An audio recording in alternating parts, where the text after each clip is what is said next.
其实对921地震以后，中央每档拢会拨经费补助地方来进行楼厝的耐震评估。今年台南市教育局精简总补助，包括初步评估甲详细评估，总共740个名额。就希望提醒民众，不管透天还是大楼，只要超过20栋以上的楼厝，拢会当提出申请。评估以后有需要补强的，市府有阶段性的补强补助，上悬会当补助到450万。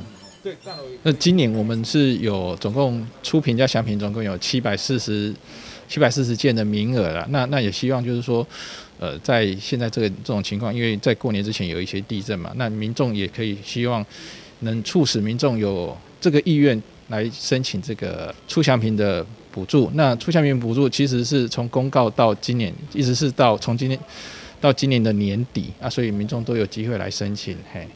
那每件的金额就是初评的部分是最12000，以3000平方公尺为一个界限，那最高是15000。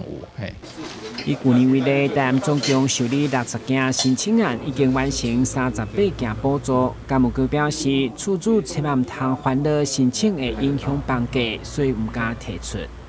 这些申请的资讯我们都不能公开，因为民众可能会针对说，这些详评的结果被公开的话，对于房价会有疑虑。这部分我们是不能把它公开的，这必须，因为有个资法的部分，所以我们必须协助保护。